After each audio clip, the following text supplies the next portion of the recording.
네, 안녕하세요. 오늘은 제9과 투쟁의 시절에 대해서 말씀의 은혜를 나눠보기도 하겠습니다.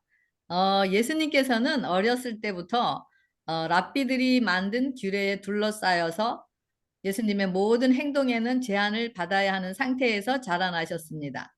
그러나 예수님께서는 인간이 만든 그 랍비의 규칙에 구애받지 않고 또 그것에 따라서 행동하지 않으시고 그러면서 사람이 만든 법에 순종하지 않았기 때문에 랍비들에 의해서 또 많은 분노와 책망을 받았고 그뿐 아니라 또 형들로부터도 식구인 형들로부터도 많은 책망과 꾸지람을 받으셨습니다. 예수님은 어린 생애부터 하나님과의 교제를 통해서 자신의 굴복의 삶을 통해 하나님 임재 안에서 하나님의 법에 온전히 순종하셨기 때문에 예수님의는 죄 없는 생애가 예수님의 죄 없는 그 생애가 랍비들의 악을 책망하는 그것을 불러들였고 그런 이유 때문에 예수님에게 투쟁이 이르러 왔음을 알 수가 있습니다. 이런 사람들과 예수님은 아니 사람들에 대한 그런 반응에 예수님은 혈과 육에 대항하지 않으시고 기록되었을 때인 바로 영이요 생명인 그 사랑의 무기로 이기시면서 항상 평강을 유지하시는 그 예수님의 순종의 모습을 보게 됩니다. 여러분들도 주위에서 그런 경험을 하신 적이 있을 것이라 생각하는데요. 어떤 사람들이 정말 다른 사람을 이렇게 무시하거나 또 다른 사람들을 비난하거나 수군거릴 때 어떤 사람이 그런 것을 당하면서도 대항하지 않고 있으면은 괜히 그 당사자보다도 주위에 있는 사람들이 더 화가 나서 분해하고 왜 바보같이 그런 일을 당하고 있냐고 한마디 해주고 쏘아붙이지 않냐고 하는 그런 우리가 상황을 보는 경우가 있었습니다. 그죠? 그래서 바로 우리의 싸움이 바로 이런 사람을 향해서 싸워주고, 아니 싸우고 또 그거에 대항해서 그 악한 말을 하고 그러면서 이렇게 싸우는 것. 그래서 우리의 싸움은 바로 우리가 혈과 육에 대한 싸움을 지금 하고 있는 것을 알 수가 있습니다. 예수님께서는 죄도 없으신 분이었고 또 그런 분이 이렇게 더럽고 추한 낮고 낮은 그런 인간의 모습으로 이 땅에 태어나셔서 자라시면서 인간이 당하는 이렇게 혈과 육을 통해서 예수님을 공격하고 하는 이런 모든 인간이 당하는 모든 고난과 가난과 또 이런 인간으로부터 나오는 그런 제 본성의 그런 열매로부터 오는 그런 수많은 악의 투쟁들을 경험하시고 감당하셨음을 알 수가 있습니다. 이렇게 투쟁을 경험하신 것은 바로 우리를 여러 환경과 또 여러 악의 영향들로부터 오는 그런 투쟁을 통해서 우리 자신이 연단을 받아서 우리에게 주어지는 어떤 상태라 할지라도 평강을 유지하면서 이기고 승리하게 하신 예수님의 승리를 우리에게 나눠주시고 그것을 우리가 소유하게 하시는 하나님의 섭리가 있는 것을 알 수가 있습니다.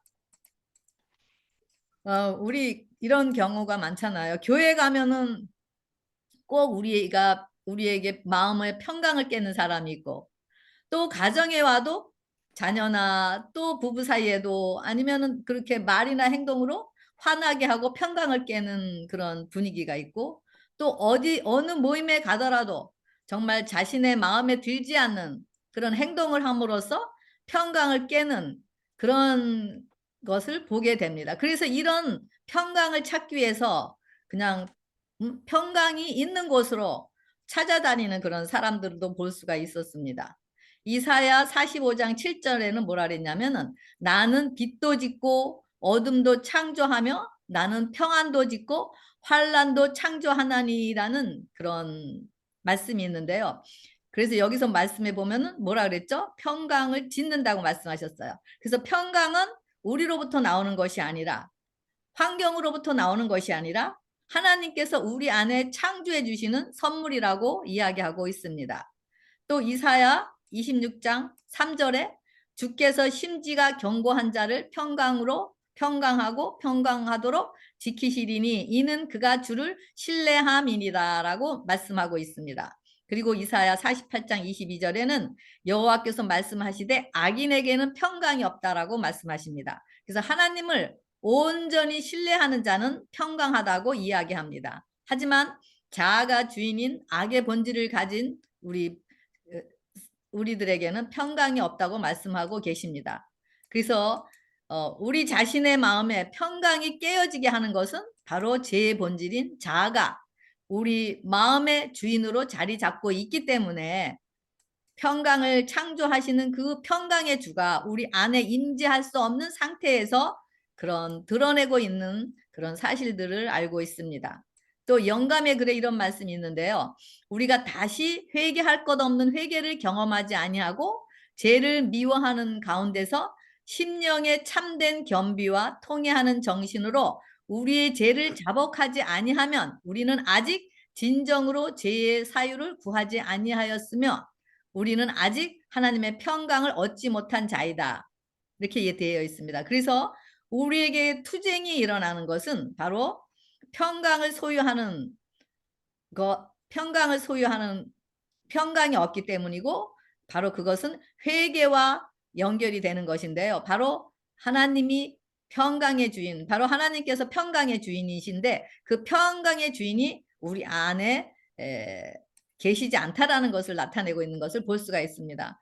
예수님이 그 배에서 제자들과 함께 타고 계셨을 때 그 폭풍이 많이 일어났었잖아요.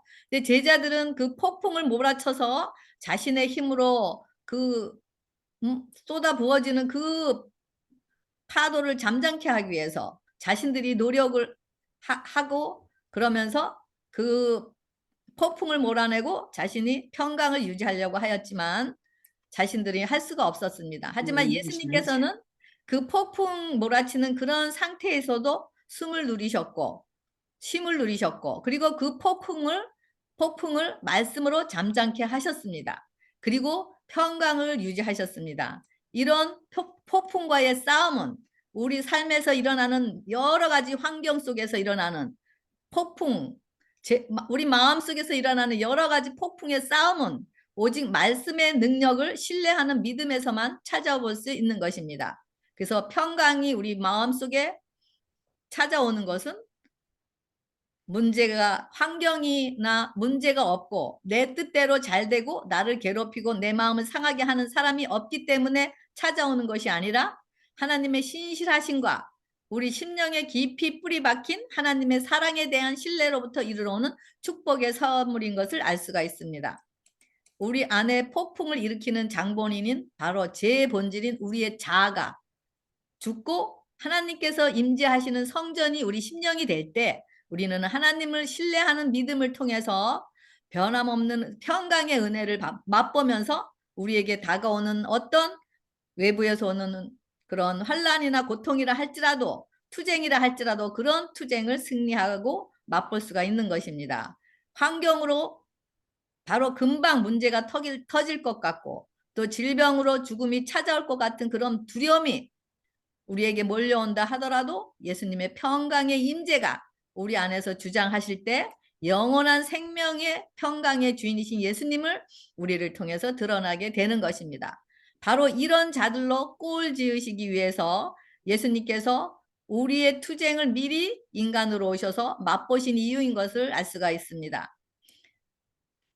그래서 이런 우리가 환경을 통해서 사람이나 자녀들이나 또 아내들이나 또 교회에서나 어디를 가든지 간에 우리가 여러 가지 평강을 깨는 어떤 그런 상황이 주어지는 게 있잖아요. 그래서 그런 평강이 깨어지는 그런 평강은 바로 평강을 소유하지 못한 영원한 하나님이 주시는 평강을 소유하지 못하고 우리가 신앙생활을 하는 그런 신앙은 바로 사단이 주는 모조의 평강이라고 이야기하고 있습니다. 이런 평강을 만들려고 스스로 노력하는 것이 바로 바리새인들과 서기관들과 같이 사람의 교훈을 기준으로 삼아서 겉으로 나타나는 그런 종교 형식적인 신앙을 의지하는 자들인 것인데요. 이런 자들은 바로 자신이 의롭고 완전하기 때문에 투쟁을 할 필요성을 느끼지 못하는 자들인 것을 알 수가 있습니다. 그래서 매일 자신과의 싸움에서 넘어지고 자빠지고 하면서 죄는 사랑하고 죄인은 미워하는 바로 우리들의 본질의 모습을 이야기하고 있는 것입니다. 오늘 예수님의 투쟁의 삶을 통해서 우리 자신의 삶에 정말 투쟁이 진실이고 이기고자 하는 하나님의 능력으로 이기고자 하는 그런 투쟁이 있는가? 아니면은 우리 삶에 투쟁이 전혀 없는 삶을 살아가고 있는가? 내 자신과의 싸움에서 아니면 그 투쟁을 이기면서 계속 유지하고 있는가를 한번 우리 자신에게 질문해 보는 시간이 되시길 바라면서 우리 한번 또 이제 교과를 진행해 보도록 하겠습니다.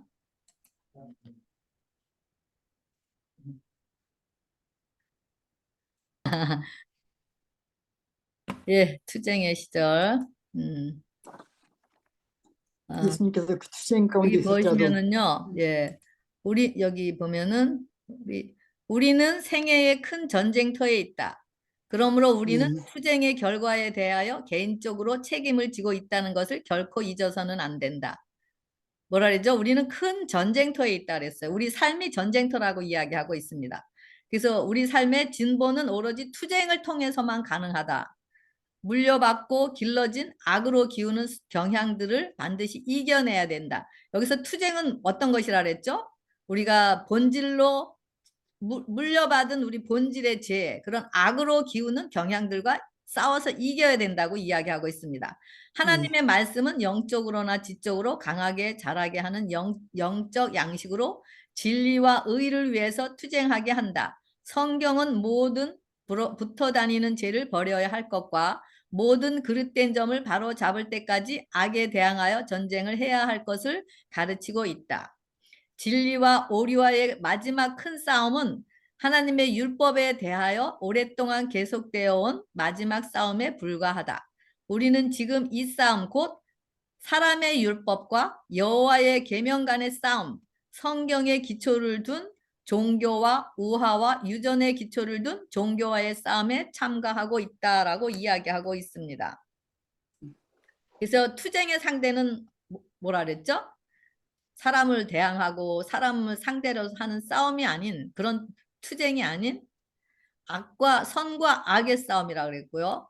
또 다른 거는 진리와 오류와의 싸움, 또 사람의 계명과 하나님의 계명의 싸움이라고 여기서 이야기하고 있습니다. 우리가 삶 속에서 정말 우리는 다른 사람의 생각을, 다른 사람의 어떤 원하는 그런 생각을 꺾고 내 생각대로 이루어졌을 때 우리는 승리한 것으로 그것을 생각합니다. 이런 싸움의 종류는 혈과 육에 대한 싸움인 것입니다. 또 다른 사람에게 내 분함과 원통과 증오를 그대로 드러내면서 육을 대항하는 싸움도 바로 혈과 육에 대한 싸움입니다. 그래서 진정한 싸움의 승리는 다른 사람의 생각과 말을 자신이 원하는 생각과 말로 남을 짓밟는 것이 아니라 이런 내 자신의 자아인 생각과 말에서 나오는 그 이기심에 굴복함으로 성령으로 이기는 삶, 바로 이것이 진정한 투쟁의 의미고 진정한 승리인 것을 이야기하고 있습니다. 그래서 뭐라 그랬죠? 여기 오직 구속받은 자만이 자기의 경험을 통하여 죄와의 실질적인 투쟁을 안다라고 그랬습니다. 실질적인 우리가 투쟁의 의미를 아는 것은 우리가 구속받은 자들만이 안다고 있고 이것은 개인의 경험적으로만 이루어지는 것임을 알 수가 있습니다. 그래서 바로 우리가 투쟁해야 될 상대는 악으로 기우는 우리 자신의 성향, 그것이 바로 우리가 싸워야 할 대상이고 또 우리의 성향이 드러났을 때 그것을 통해서 성령님께서 일하시고자 하시는 하나님의 섭리가 있는 것을 알 수가 있습니다.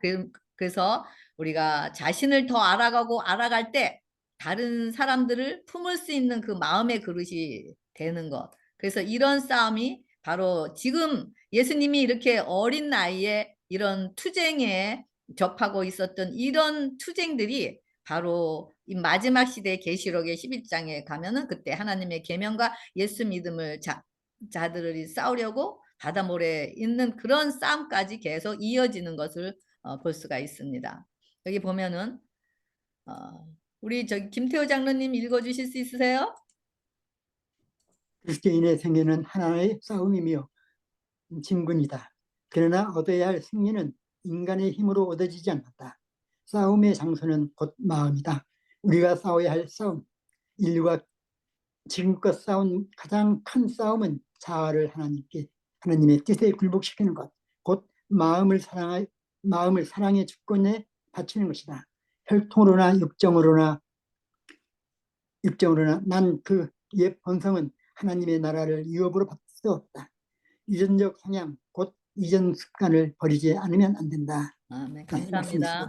예, 예. 그래서 싸움 중에 가장 큰 싸움은 뭐라 그랬죠? 자아를 자아할 때 하나님의 뜻에 굴복시키는 싸움이라 그랬고요. 자기하고 싸움의 싸우는 예, 싸움의 자아 싸움이. 장소는요. 네. 바로 우리의 마음이라 그랬습니다. 그래서 우리가 하나님의 뜻에 우리 생각과 의지와 감정과 정신을 굴복시키고 그러므로 날마다 우리의 마음을 그 사랑의 주권에 바치는 것. 그럴 때 우리는 그 싸움에서 승리할 수가 있다라고 이야기하고 있습니다. 여기 보면은 사람의 계명은 입술로는 외식하는 자들아. 여기 보면 이사야가 너희에게 대하여 잘 예언하였도다. 일렀을 이 백성이 입술로는 나를 존경하되 마음은 내게서 멀도다. 사람의 계명으로 교훈을 삼아 가르치니 나를 헛되이 경배하는도다라고 되어 있습니다. 사람의 계명으로 헛되이 교훈을 가르치는 것은 바로 입술로는 존경하되 입술로는 하나님을 사랑한다고 입술로 찬양하고 입술로는 말을 하지만은 우리 마음에 하나님은 없는 상태. 이것이 바로 사람의 계명인데 어떻게 이렇게 입술로는 존경하고 마음에 하나님이 없는 상태가 예배를 드리나 하면은 바로 랍비들의 예배를 이야기하고 있죠.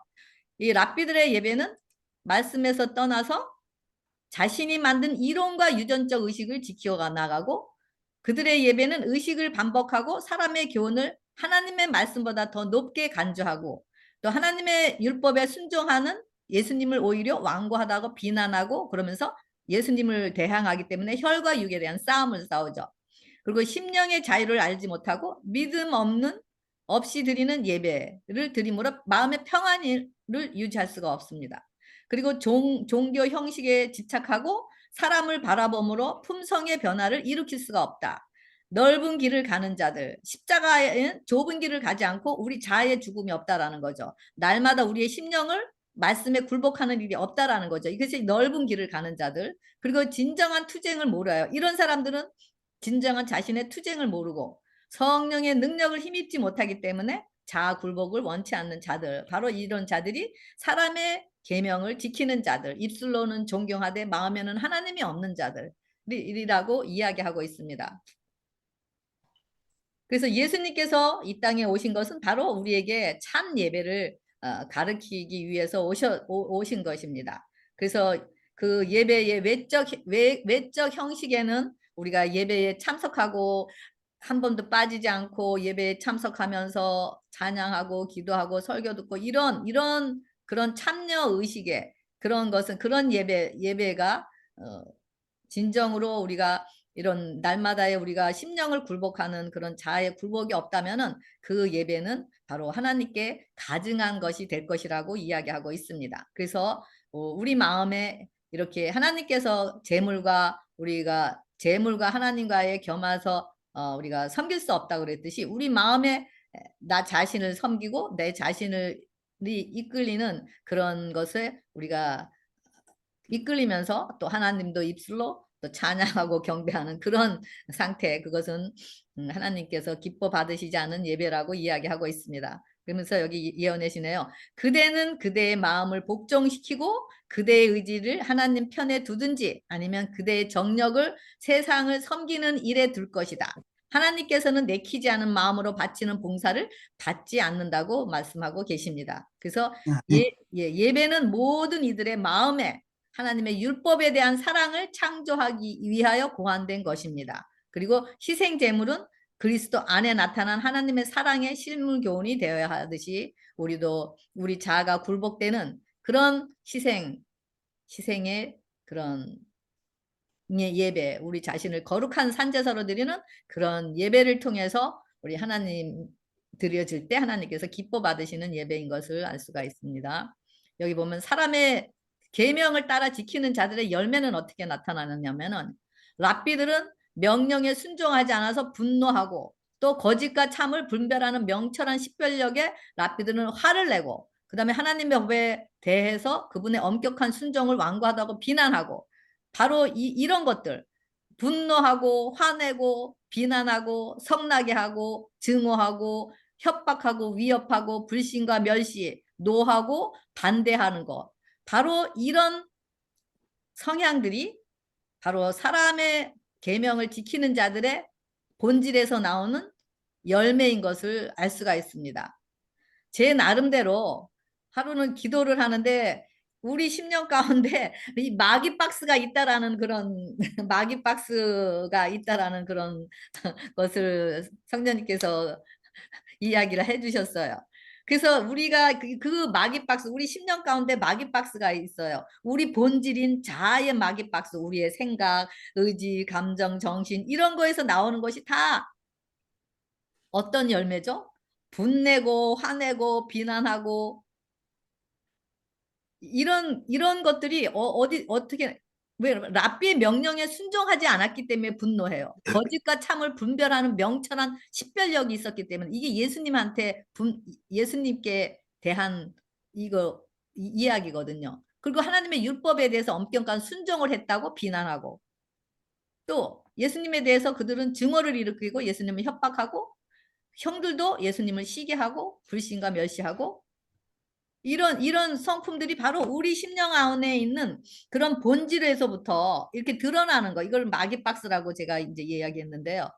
그래서 우리 인생들이 바로 우리 이 마귀박스 안에 있는 우리 생각과 감정과 정신이 우리를 이끌고 그 마귀박스에 있는 그 본질의 상태가 우리를 이끌고 시키는 대로 우리가 행했기 때문에 바로 우리의 인생이 지금의 우리 상태가 그대로 꼴지어진 것이 바로 이 본질이 우리를 이끌었기 때문인 그런 바로 열매인 것을 우리가 알 수 있습니다. 그래서 우리의 인생이 이렇게 된 것은 바로 다른 사람이 나를 어떻게 했기 때문에 나를 이렇게 불행하게 한 거고 다른 사람이 나를 이렇게 힘들게 했기 때문에 내가 인생 이 모양이야. 그게 아니라 바로 우리의 인생이 이렇게 된 것은 바로 다름 아닌 나란 존재가 이렇게 만든 결과라는 것을 보게 됩니다.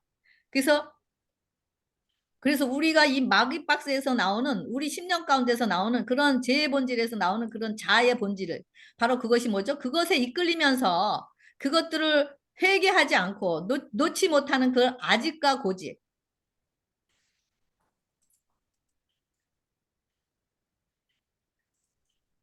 그리고 자존심이 상하면 절대로 어떤 것도 용납할 수 없는 것 그리고 우리의 본질의 품성이 바로 우리의 자존심을 높이면서 살아가는 그렇기 때문에 우리 그 마귀 박스가 얼마나 중요한지 우리에게는 가장 귀한 것이기 때문에 바로 하나님 성령님께서 우리에게 이런 우리의 상태를 채찍하시고 성령으로 우리를 깨닫게 하실 때 우리가 굴복하고 하나님의 음성에 따라서 가면은 우리가 하나님의 계명에 순종하는 자들로서 평강을 유지하고 그리고 우리가 그런 투쟁에서도 이길 수가 있는 것이잖아요. 그런데 우리는 중요한 우리가 중요하게 생각하는 그 나 자존심을 세우기 위한 그런 마귀 박스에서 오는 우리의 본질의 품성을 계속 붙들고 있으면서 우리가 이런 사람의 계명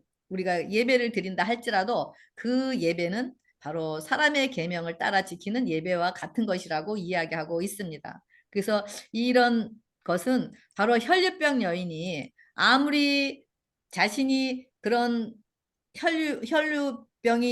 혈류의 근원에서 혈류가 자꾸 흐를 때 그것이 어떤 부분적인 증상만을 고치기 위해서 그가 그런 열심히 노력했다 하면은 그는 평생 고침을 받지 못했을 것입니다. 아니면은 그가 심령에 갈급한 하는 예수님만 옷자락만 만들어도 나음을 입겠다라는 그런 갈급한 심령 속에서 예수님의 옷자락을 붙들었을 때, 믿음으로 붙잡았을 때, 말씀의 은혜에 굴복했을 때 그 혈류의 근원이 말랐다고 했습니다. 그래서 이렇게 혈류의 근원이 마른 것 같이 우리 안에 마귀 박스가 멸하지 않고서는, 멸해서 우리 안에 바로 평강을 창조하시는 평강의 주인이신 예수님이 우리 안에 들어오시지 않는다면은 우리에게는 정말 그 계속 똑같은 이와 랍비들과 똑같은 이런 삶을 통해서 우리에게 평강을 유지할 수가 없고 우리는 계속 투쟁에서 넘어지는 자들로서 살아갈 수밖에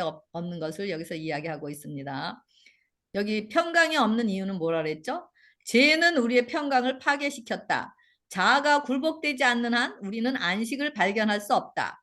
어떤 인간의 힘이라도 마음을 다스리는 정력을 지배할 수 없다.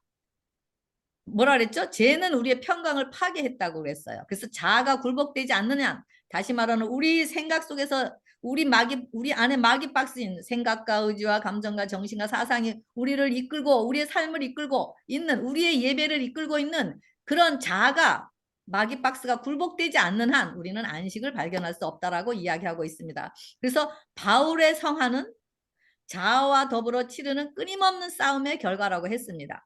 그래서 바울은 그의 의지와 그의 욕망을 매일 그의 의무와 하나님의 뜻으로 더불어 싸웠고 그리고 자기 자신의 육신에 대해서는 아무리 고통스러웠을지라도 그는 기지를 따라가는 대신에 하나님의 뜻을 행하였다라고 이야기했습니다. 그래서 고린도전서 15장 31절에 뭐라 그랬죠? 바울은 날마다 나는 날마다 죽노라고 이야기하고 있습니다. 날마다 낚는 죽노라는 날마다 내 자아가 굴복됐다라는 거죠. 말씀에 굴복된다. 그래서 바울이 성화된 후에라도 자기가 오호라 나는 공고한 자로다. 이 사망의 몸에서 누가 나를 건져내려라고 그러면서 하나님, 예수님밖에 없다라는 것을 여기서 이야기하고 있습니다. 고린도후서 10장 4절에 하나님 앞에서 견고한 진을 파하는 강력이라 그랬는데요. 견고한 진은 바로 우리 자아를 굴복시키고 파하는 거, 우리의 마귀 박스를 파하는 것이 바로 하나님에서 이것이 바로 평강을 유지하고 투쟁에서 이기는 방법이라고 있습니다. 이야기하고 있습니다. 저도 과거에 그 정죄감이 밀려올 때가 있어요. 정죄감이 사단이 기도를 하려고 딱 무릎을 꿇으면은 제들을 생각나게 해요. 별로 제가 생각하기에는 별로 큰 그런 것이 아닌데 사단이 그렇게 큰 기도를 방해하기 위해서 정죄감이 몰려올 때가 있어요. 그럴 때 기도를 과거에는 포기하는 수도 있었지만은 그럴 때 기도를 하면서 바로 하나님께 도와달라고 하나님께 기도하면서 그 의지를 활용하여 하나님께서 우리의 마음을 아시는 주님께서 하나님께 매달렸을 때 그 기도를 통해서 하나님의 음성을 우리에게 들려주시면서 다시 우리 마음의 그 평강과 기쁨을 통해 그 정죄에서 해방시켜 주심으로써 다시 그런 투쟁에서 일으켜 세우시는 경험을 하게 됩니다. 우리 모두는 다 정죄 아래 있는 자들입니다. 그런데 이런 우리에게 여전히 자비와 긍휼을 베풀어 주셔서 우리를 자신의 나라로 세워주시기 위한 그 귀한 하나님의 사랑의 능력 때문에 우리 자신이 굴복해하는 은혜가 우리 안에 임해서 그 굴복하는 경험의 은혜로 우리가 자아가 굴복될 때 우리에게 안에 평강이 찾아오면서 우리는 투쟁에서 승리케 하는 우리 자신과의 투쟁에서 뿐만이 아니라 겉으로 오는 모든 환경 속에서도 승리하는 자가 되게 됩니다. 먼저 우리가 자아를 굴복해서 자아로부터 승리한 자들만이 우리가 환경으로부터 오는 여러 가지 환란과 투쟁을 이길 수가 있는 것입니다. 예수님은 순종의 품성으로 이기고 승리하셨다 그랬어요. 예수님은 어떻게 순종의 품성으로 이기고 승리하셨는가?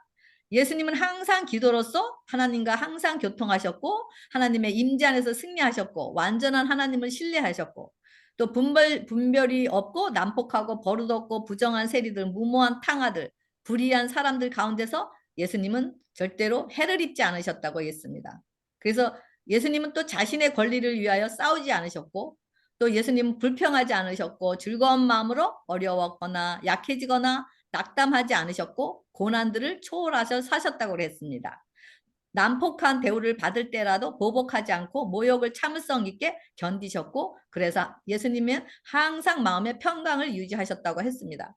이렇게 예수님은 자아 희생과 하나님과의 교제를 통해서 매일 아침에 일어나서 하나님과의 교제를 통해서 자아 희생과 자아 굴복으로 하나님의 품성으로 이런 상황들을 이기고 승리하셨습니다. 그래서 예수님 안에는 사단의 계변에 응할 만한 것이 하나도 조금도 없었다고 그랬습니다. 그리고 예수님은 죄를 짓기도 동의하지 않으셨다고 했습니다. 그리고 예수님은 생각으로라도 시험에 굴복하지 않으셨다고 했습니다. 우리도 그렇게 할 수 있다라고 얘기합니다. 왜냐? 예수님께서 승리하신 그 승리가 우리 것이기 때문인 것입니다. 그래서 예수님의 승리는 뭐죠? 파도야 잠잠할지어다라는 말씀에 우리의 심령이 굴복될 때 우리는 평강을 유지하게 될 것입니다. 그래서 예수님의 승리를 바로 우리 승리로 주장할 수가 있겠죠. 예수님의 피의 공로로. 예수님의 생애는 순결하신 예수님의 생애는 순결하셨기 때문에 책망을 받았고 가정과 밖에서 외부에서 반대를 받으셨고 그렇지만 그리고 예수님은 마귀의 영인 사탄과 영이요 생명인 기록된 말씀으로 승리하셨고 예수님이 한 가지 미워한 것은 죄밖에는 없었다고 했습니다. 그리고 사람들이 만든 조항들을 예수님은 순종할 수가 없었습니다. 우리는 남의 눈 때문에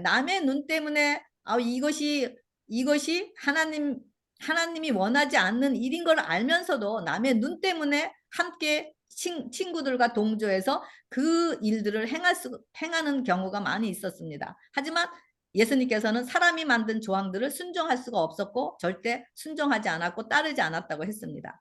그리스도의 생애는 악마적인 대리자들, 바로 랍비와 같은 자들과 더불어 싸운 끊임없는 싸움의 생애였습니다. 그래서 믿음의 선한 싸움을 싸우셨고 자아 굴복과 자아 희생의 정신으로 그래서 완전한 품성으로 이기셨다고 했습니다. 그래서 투쟁의 목적은 세상을 이기는 것을 통해 우리의 모본으로 우리도 세상을 믿음으로 이기는 자들이 되게 세상을 이기는 믿음으로 하나님의 자녀로 태어난 즉 거듭난 자들 그리스도인들이 이기겠다고 얘기하고 있습니다. 투쟁의 승리의 비결은 바로 뭐라 그랬죠? 그리스도의 인성은 신성과 연합되었다. 그는 성령의 내재하심으로 투쟁할 태세가 갖추어 있었다. 우리가 믿음으로 그와 연합하고 있는 한 죄는 더 이상 우리를 지배하지 못한다. 하나님께서는 우리 안에 있는 믿음의 손으로 그리스도의 신성을 굳게 붙잡게 함으로 우리로 완전한 품성을 얻게 하시려고 하신다. 그분의 생애와 품성은 인간이 신성의 참여자가 되고 매일의 투쟁을 통하여 세상을 이김으로 얻을 수 있는 품성의 완전에 대한 설명 곧 표현이었다라고 얘기합니다. 그래서 투쟁의 승리의 비결은 뭐라 그랬죠? 성령님의 임재, 믿음으로 또 완전한 품성으로 이기셨다고 했고 바로 이런 품성을 우리가 붙잡게 하기 위해서 예수님께서 신성이 인성과 연합해서 승리하신 것을 과 같이 우리도 인성의 신성과 연합해서 우리가 신의 성품에 참여하는 자들이 되게 하실 때 우리 성령님께서 우리 안에 임재하셔서 완전한 품성으로 우리가 평강 가운데서 우리가 어떤 투쟁이라도 이기게 하시기 위한 그것이 투쟁의 승리의 비결이라고 이야기하고 있습니다. 그래서 평강은 환경으로부터 오는 것이 아니라 마음에서 나타나는 것이라고 이야기하고 그래서 성령님이 우리 안에 임재하실 때 그 예수님의 평강이 우리를 통해 흘러넘치게 된 것입니다. 이런 것은 환경에 상관없이 아무리 문제가 있고 두려움이 있고 이런 것들이 우리를 엄습한다 할지라도 평강에는 변함없는 영원한 생명의 평강입니다. 그래서 예수님으로 오는 모든 것은 다 이런 방법으로 우리에게 오는 것임을 알 수가 있습니다. 이런 평강은 바로 하나님의 법이 우리 마음에 새겨진 자들에게 나타나는 열매인 것을 우리가 알 수가 있습니다. 투쟁으로 얻는 열매 그랬는데요. 여기 보면은 시편 29편 11편에는 여호와께서 자기 백성에게 힘을 주시며 여호와께서 자기 백성에게 평강의 복을 주시리라. 복이 하나님의 복이 뭐라 그랬어요? 평강도 복의 하나라고 이야기하고 있습니다. 그리고 이사야 26장 3절에는 심지가 견고한 자를 평강하고 평강으로 지키시니 그를 신뢰한다고 얘기했고, 선을 행하는 각 사람에게 영광과 존귀와 평강이 있다라고 했습니다. 선을 행하는 사람에게 평강이 있고 처음에 악을 행하는 자에게는 평강이 없다고 그랬잖아요. 그리고 로마서 11장 14절 17절에는 하나님의 나라는 먹고 마시는 것이 아니라 오직 성령 안에 있는 의와 평강과 희락이라고 되어 있습니다. 그래서 우리가 이렇게 투쟁으로 얻는 열매는 바로 하나님의 나라가 우리 안에 임한다라는 것입니다. 그럴 때 우리는 평강, 마음의 평강을 통해서 그 예수님의 피가 우리 안에, 중보의 피가 우리 안에 항상 흐르기 때문에 우리가 예수님의 임재를 통해서 우리가 하나님과의 그런 정죄함 없이, 어떤 정죄함 없이 항상 평강 가운데서 하나님 나라가 우리 안에 임하고, 그림으로써 우리는 투쟁에서 항상 이기는 자들이 됩니다. 그래서 그리스도인의 투쟁에 있어서 우리들이 대면할 시험과 시련들을 극복할 수 있는 것은 깊은 개인적인 경험, 이런 개인적인 경험이 우리 자아가 죽고, 우리 10년 가운데 자아가 죽고 예수님과 연합하여 우리가 성령이 우리 안에 임재하실 때 우리를 통해서 드러나는 그 하나님의 나라, 바로 말씀이 다스리는 나라, 표적이 되신 예수님을 드러나는 나라, 성령의 능력, 오직 성령의 능력만이 예수님을 증거할 수가 있잖아요. 그 예수님을 증거할 때 하나님께서 영광 받으시는 이런 삼위일체의 연합의 사랑, 이런 연합의 사랑이만이 우리를, 이런 경험이 우리 각자에게 이루어졌을 때 우리는 어떤 시련이라도 이길 수가 있고, 앞으로 다가오는 야곱의 환난이나 모든 환난을 우리가 이길 수 있다는 것을 이야기하고 있습니다. 우리가 선한 충동만을 가지는 것은 넉넉하지 않고, 바로 기도와 성경 말씀으로써 우리가 전신갑주, 말씀으로 전신갑주, 바로 예수님의 그런 능력을 우리가 전신갑주로서 우리의 전신갑주가 되어서 우리의 모든 환난과 고통에서 오는 그런 문제들을 방어하시는 그런 전신갑주가 우리를 됐을 때 우리는 이기게 되고, 이 무기의 갑옷을 입고 예수님을 싸움터에서, 그런 예수님께서 친히 원수와 싸우시기 때문에 우리가 이길 수 있다라고 이야기하고 있습니다.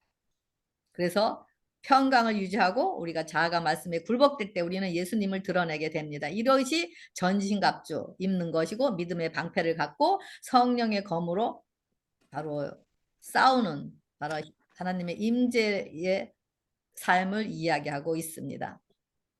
여기 보면 잠언 24장 16절에 대저 의인은 7번 넘어질지라도 다시 일어나려니와 악인은 재앙으로 말미암아 엎드려지느니라 그랬습니다.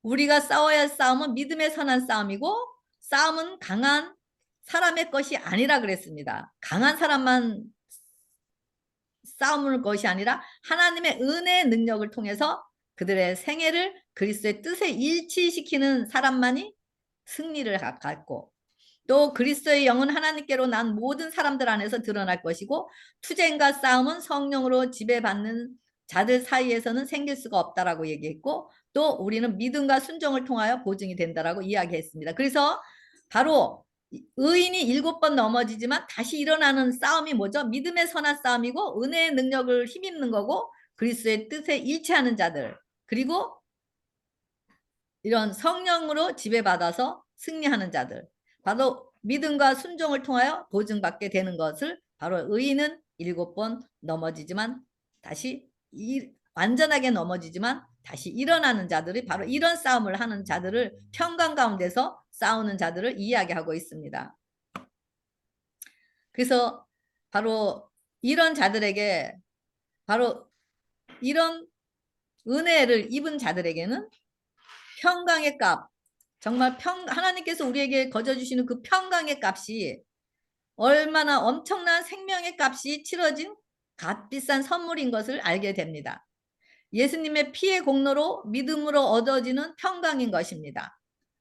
우리가 입으로는 평강하다, 편안하다 하지만 평강을 모르고 평강을 알지 못하는 우리들을 위해서 대신 우리의 심령의 마귀박스 안에 갇히시고 우리를 그 마귀 박스에서 구원해 주셔서 평강을 누리게 하신 그 평강이 바로 하나님의 우리 안에 창조해 주신 그런 자신의 생명의 값인 그런 평강인 것입니다. 요한복음 14장 27절에 평안을 너희에게 끼치노니 곧 나의 평안을 너희에게 주노라. 내가 너희에게 주는 것은 세상이 주는 것과 같지 아니하니라. 너희는 마음의 근심도 말고 두려워하지도 말라. 라고 지금 우리에게 말씀하고 계십니다. 이 평강, 영원히 변하지 않는 영원한 생명의 평강, 이 평강의 품성으로 우리에게 다가오는 어떤 투쟁이라 할지라도 우리를 넘어뜨리려고 오는 어떤 마귀의 계계라 할지라도 우리가 예수님의 은혜로 우리가 승리를 유지해 나가면서 우리가 평강을 통해서 우리가 투쟁에 이기는 자들이 되길 바라면서 우리가 모든 말씀을 마치기로 하겠습니다. 감사합니다.